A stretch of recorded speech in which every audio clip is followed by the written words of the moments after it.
1973 жылы мамыр айының аяғында көктемнің гүлдеп тұрған шағында дүниеге келіппін. Әкем де, анам да сол кезде ел қатарлы өмір сүріп жүрген қарапайым адамдар еді.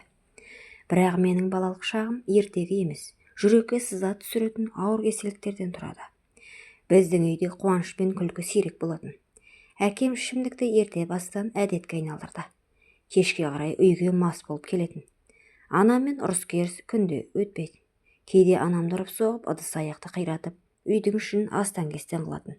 Сол сәттерде мен қорқыныштан бұрышқа тығылып, кішкентай денемді құшақтап отыратын. Кейде анам еден жуып, сылдырлаған шелегін сүйреп, көзі жасаурап жүретін. Кішкентай болсам да бәрін түсінетінмін. Ол ешкімге сыр білдірмейтін, ажырасуды да ойламайтын. Тек көзінен шаршау мен қорқыныш көрінетін.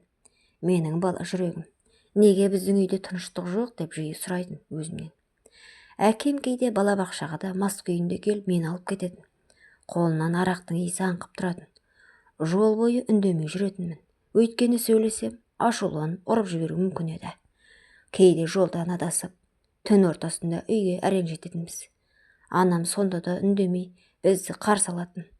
Көзінен тек реніш пен қорқыныш байқалатын. Атам мен әжем ерте қайтыс болған еді. Әкемнің бауырлары бар еді, бірақ ешқайсысы бізге араласқысы келмейтін. Олардың өз тірлігі бар дейтін анам үнемі. Сөйтіп біз өз тағдырымызбен жалғыз күрестік. Біздің үйде бала күлкісінен гөрі ұрыс пен айқай жиі естілетін. Сондықтан менің бала кезім қорқыныш пен тынымсыздықтың арасында өтті. Әр түнде терезеге қарап жұлдызға тілегім болатын. Тек бүгін тыныш болсыншы. Бірақ ондай күн сирек келетін. Бірде анам мені ауылдың моншасына жіберді. Өзі үй шаруасынан босай алмай жатқан. Мен жалғыз бардым. Монша үлкен. Бір бөлігі әйелдерге, екіншісі ерлерге арналған. Суық судан кейін буға түсіп жылынып отырғанмын. Сол сәтте кенет есік ашылып, ішке бір ер адам кіріп келді. Тұла бойым дір етті. Қолымдағы сүлгіні көкірегіме жаптым. Қатты қорықтым, бірақ даусым шықпай қалды. Ол маған бірдеңе айтып жақындай бастады. Мен сол сәтте бойымдағы үрей билеп, мама деп айқайлап жібердім. Кім екенін ажыратып үлгермедім. Тек жүрегім дүрсілдеп, басым айналып кетті. Сол күннен кейін мен бұрынғыдай бала бола алмадым. Қорқыныш менің ішімде мәңгіге орын тепті. Түн сайын көзімді жұмсам, сол есік қайта ашылып жатқандай сезінетінмін. Анам оны ешқашан білмеді. Айта алмадым.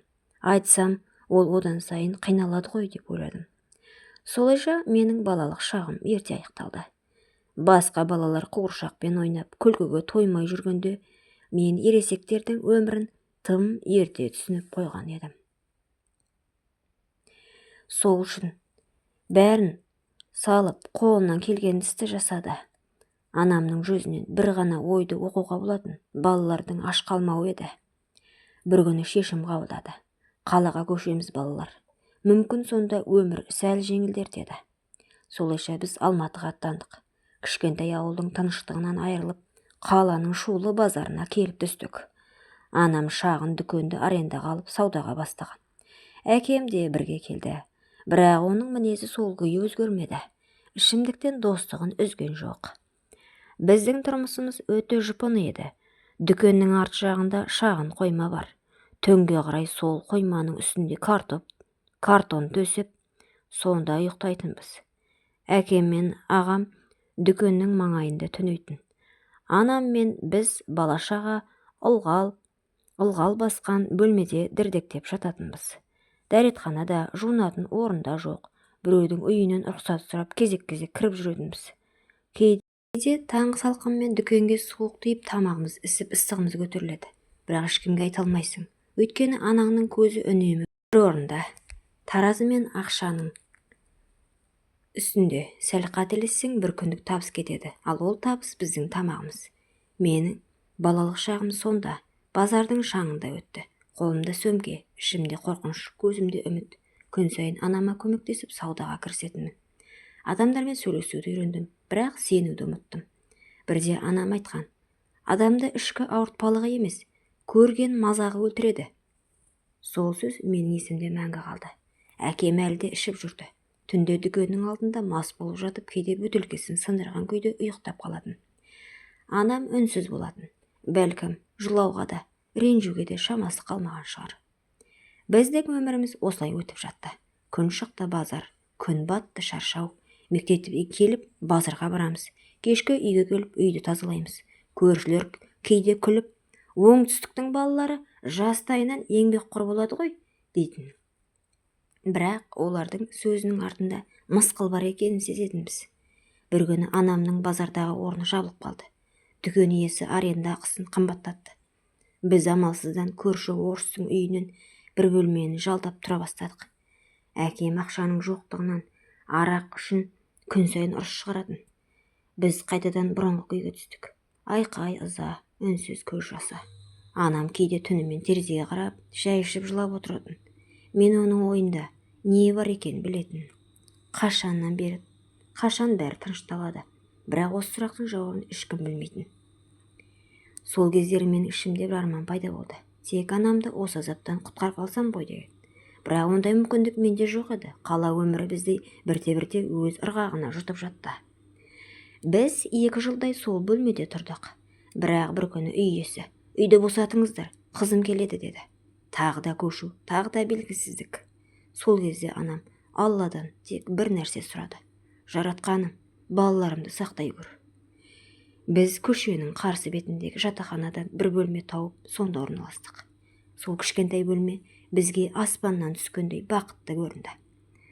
Бірақ біз әлі білмеппіз, нағыз ауыр сынақтар енді ғана басталғалы тұрған еді. Жатақхананың тар бөлмесінде күннің көзі әрең түсетін. Қабырғасыз тартып төбеден су тамшылайтын кездерде болатын. Бірақ біз ол үйді жұмақ көрдік. Өйткені бұл біздің баспанамыз еді. Бір бөлме, 2 ескі кереует, шағын үстел, темір пеш. Сол бар байлығымыз.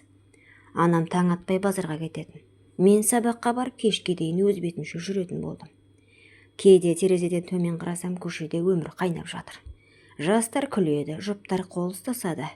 Ал менің күлкім әлде қашан өшкен сияқты. Бала күнімнен көргенім айқай, ішімдік, жоқшылық.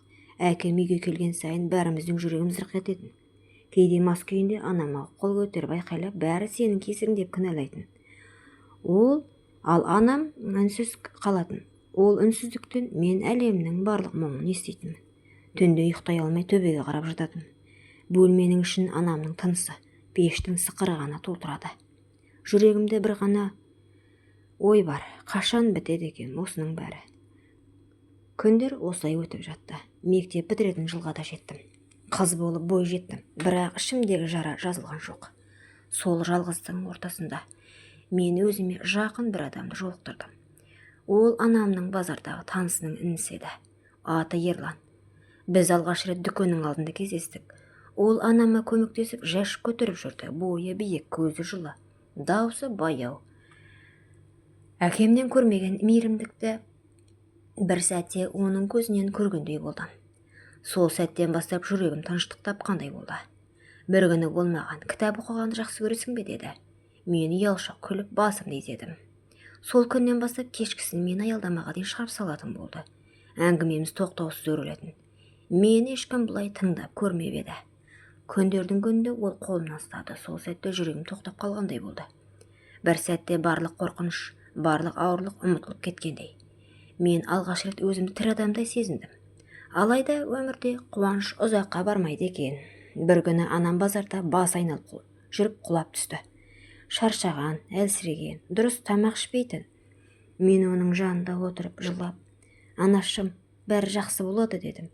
Бірақ өзім соған сенбедім. Сол түні үйге Ерлан келді. Анам ұйықтап қалған. Біз ұзақ сөйлестік. Көзімнен жас, жүрегімнен қорқыныш тамшылап тұрды. Бірақ сол қорқыныштың арасында жылылық бар еді. Ол мені құшағына алды. Сол сәтте мен өзімді алғаш рет әлсіз, бірақ сүйікті сезіндім. Ал ертеңде бәрі өзгеше болды. Күн жарық, адамдар бұрынғыша, тек менің ішімде бір өзгеріс. Бұрынғы қыз енді жоқ еді. Арада айлар өтті. Бір күні таңертең айнамның алдында тұрып, бетім ағарып кеткен, көзімнің асты көгерген, жүрегім біртүрлі дүрсілдеп тұр. Тест сатып алдым. 2 сызық. Қолым қалтырап тез жерге түсті. Сол сәтте бәрі айналамнан жоғалды. Тек мен және ішімдегі үнсіз қорқыныш қалды. Мен енді не істеймін? Қыс жақындап қалған. Алматының аспаны сұр бұлтқа оранған. Сол аспан менің көңіл күйімнің дәл бейнесінде еді. Анам базардан кеш келетін, ал мен оның көзінен қорқатын болдым. Жүрегімде бір ауыр сыр бар, айта алмайтын, тіпті ойлауға да қорқатын сыр. Күн сайын таңертең айнаға қараймын. Бетімнің нұры сөнген, көзім терең шұңқырдай, ал ішім баяу дөңгеленіп келе жатқан. Ешкімге айтпаймын, тек түнде жастығымды құшақтап жылаймын. Сол жылаудың арасында енді не болады деген сұрақ өз-өзіме қадалып тыныштық бермейтін. Ерлан болса көптен көрінбейтін болды. Телефон жоқ, хат та жоқ, хабар да жоқ. Ол мені ұмытты ма, әлде қорқып кетті ме, білмеймін. Бірақ менің ішімдегі шындықтан ешкім қаша алмайды. Бір күні жеңгем келді. Ол анама көмектесемін деп келіп еді, бірақ менің жүзіме біртүрлі қарай берді. Көзқарасы өткір, сұраққа толы. Кешке мен ас үйде ыдыс жуып тұрғанмын. Ол қасыма келіп, әй қыз, саған не болған, бетің қашып кеткен деді. Мен жай ғана шаршаған шығармын деп бұрылып кеттім. Бірақ оның көзі сенбеді. Сол күні ұзақ анаммен сөйлесті. Мен көрпе астында жатып әрбір дыбысты тыңдадым. Бір сәтте анамның даусы өзгеріп кетті. Жоқ, олай болуы мүмкін емес. Сен не айтып тұрсың деді. Жүрегім зырқ етіп, тынысым тарылып кетті. Олар менің сырымды сезіп қойғандай. Анам түнде маған жақындап, жай ғана, қызым, маған бірдеңе айтқың келмей ме деді. Көзімнен жас ыршып шықты. Айта алмадым. Сөз орнына үнсіз жыладым. Анам бәрін түсінді. Сол түні ол терезе түбінде ұзақ отырды. Көзінде үміт те қорқыныш та бар. Қолында Құран. Аузы жыбырлап, күбірлеп дұға оқып отырды. Сол сәтте мен өзімді кешірілмейтін күнә жасағандай сезіндім. Келесі күні анам ештеңе демеді. Тек көзіне тіке қарай алмадым. Ол мені мектепке емес, дәрігерге ертіп барды. Жол бойы екеуміз де үнсізбіз. Дәрігердің бөлмесіне шыққанда анамның жүзі аппақ болып кеткен. Тек бір ауыз сөз айтты. 4 айлық. Сол 4 ай менің өмірімнің ең ауыр сәтіне айналды. Анам сол түні үйге келіп, бар күшін жинап, маған, қызым, сен енді менің ғана емес, немеремнің де анасысың деді де теріс бұрылып кетті. Жеңгем болса бәрін елге айтып үлгерді. Ауылдастар, алқаштың қызы оңып беді, сол керек өзіне.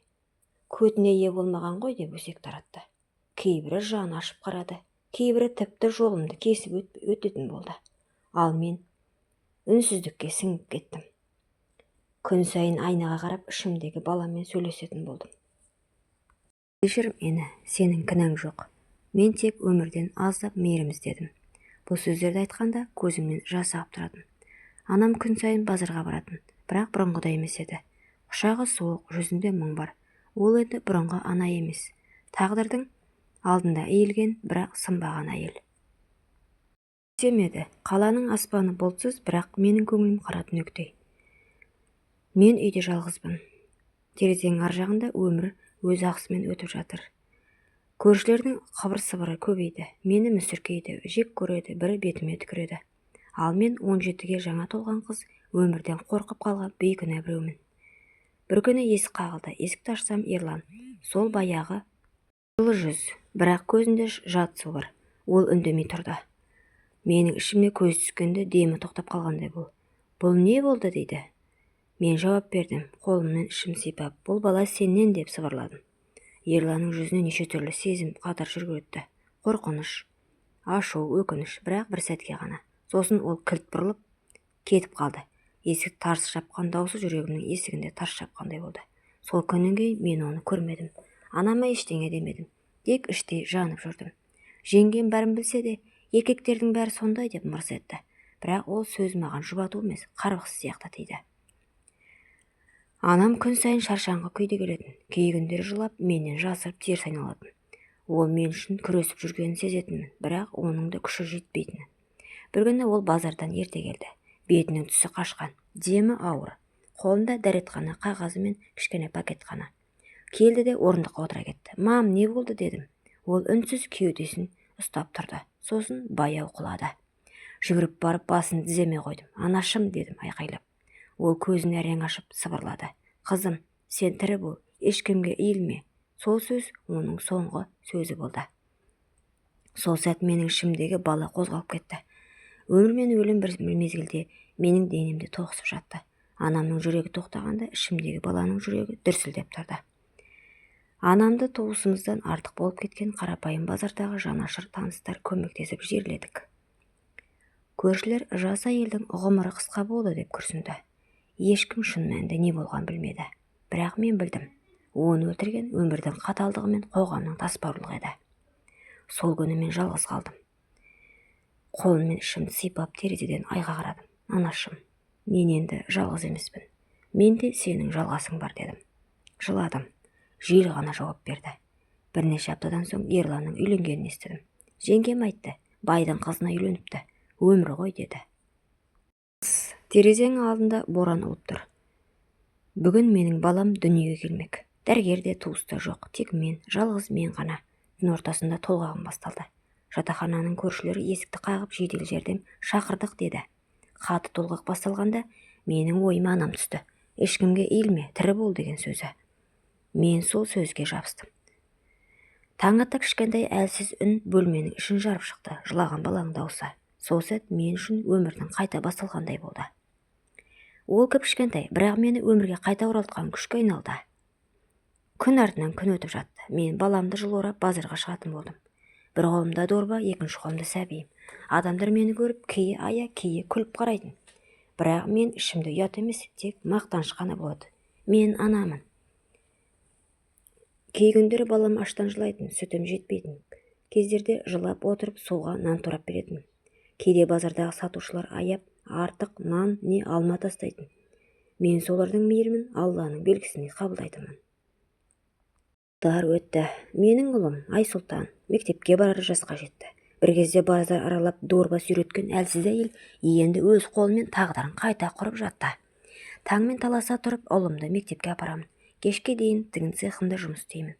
Өмір мені сан мәрте сүріндірді, бірақ мен оның бәрінен сабақ алып, ешкімге тәуелді болмай өмір сүріп үйрендім.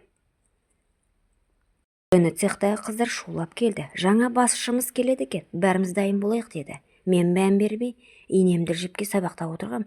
Бір есік алдында сәтті қолымда ине жерге құлап түсті. Жерге атша тулап, демім тоқтап қалғандай болды. Алдымда тұрған Ерлан еді. Сол баяғы жүз, сол баяғы сабырлы көз қарасы. Тек көзінде терең мұң бар. Көп іздедім, деді баяу дауыспен. Мен күлдім. Іздеу үшін кету міндет емес еді, деді Ерлан. Ол төмен қарады. Мен ақымақ болдым, кешірші мені. Әкем мені байдың қызына үйлендірді. Бірақ сол әйелмен өмірім бос қуыс, мен сені ұмытқан емеспін, деді. Мен үнсіз қалдым, бірақ көзімнің түбінде бір жылылық пайда болды. Түнде ұйықтарда анам есіме түсті. Ол мені түсімде жиі көруші еді, бірақ бұл жол ерекше болды. Түсімде анам аппақ орамал тағып тұр екен. Қасында Айсұлтан ойнап жүр. Анам күлімдеп маған қарап. Қызым, тағдыр айналып өз орнын табады. Ерланның жүрегі де сынған. Кешір, өмірде бәрі сынақ. Ал сынақтан өткен жан бақыт қалайық, деді. Оянып кеттім. Жүрегім дір етті. Көзімнен жас ақты. Бірақ бұл жолы ауыртпалықтан емес, жеңілдік жас еді. Күні Ерлан келді. Мен өз қателігімді түзеткім келеді. Саған да, баламызға да өз атымды бергім келеді. Менің үйім бар, жүрегім бос, сен екеуіңнің өміріңсіз мәні жоқ, деді. Көп ұзамай, жарайды Ерлан, бірақ мен сенен байлықта үйде күтпеймін. Бөтен еркектің менің балама әке болып қабағын шытқанын қаламаймын, дедім. Алайда сен баламның туған әкесісің, сол үшін баламның бақыты үшін сені кешіремін, дедім. Күні ауылдан хабар келді. Әкем өмірден өтіпті. Арақтан бауыры езіліп кеткен екен. Соңғы күндері ауылдың адамдарына қызымнан кешірім сұрағым келеді, бірақ айта алмаймын деп айтып жүрген көрінеді. Сол хабарды естігенде жүрегім дір етті. Көзіме жас келді, бірақ ол өксік емес, өкініш пен тыныштықтың жасы еді. Өйткені мен оны баяғыда кешіріп қойғанмын. Адам іштен жаман болмайды, тек өмірдің соққысынан әлсірейді екен. Құрметті оқырман, өз қолымен жазған әңгімелерімді лайк комментарий жазып қолдап кетіңіздер. Келесі кездескенше сау болыңыздар.